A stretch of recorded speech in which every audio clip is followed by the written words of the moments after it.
Give her a round of applause.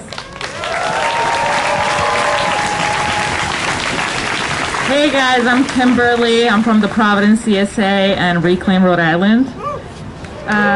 So I'm quite nervous, so I'll just try to get through this quickly. So growing up, I was taught that the United States was the greatest country in the world. What an astonishing lie that was.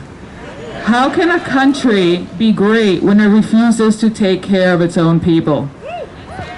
How can a country be great when it reduces other autonomous states to rubble? How can a country be great when it has abdicated responsibility and turned its back on human principles of freedom and equality?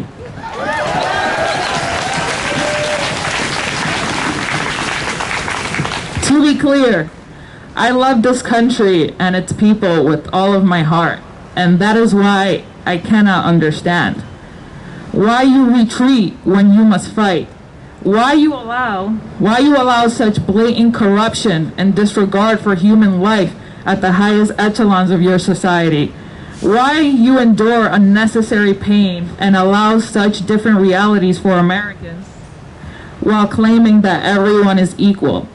We must look hard within ourselves and begin asking ourselves the hard questions. Why did we tolerate this? Why did we feel comfortable enough in a society that by every metric is unjust and exploits people?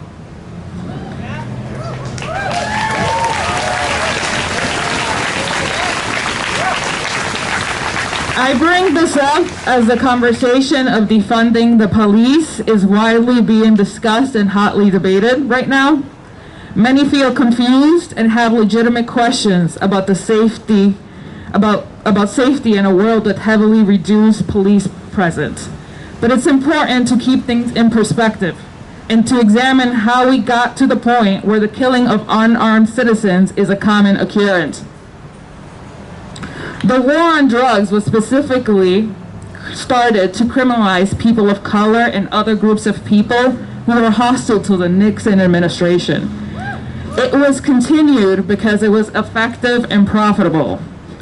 The prison population has ballooned with nonviolent offenders, particularly making up more and more of our prison population.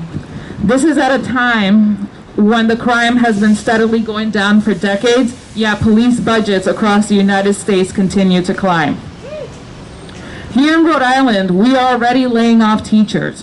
What if instead of laying off teachers, we reduce the police force and the prison population?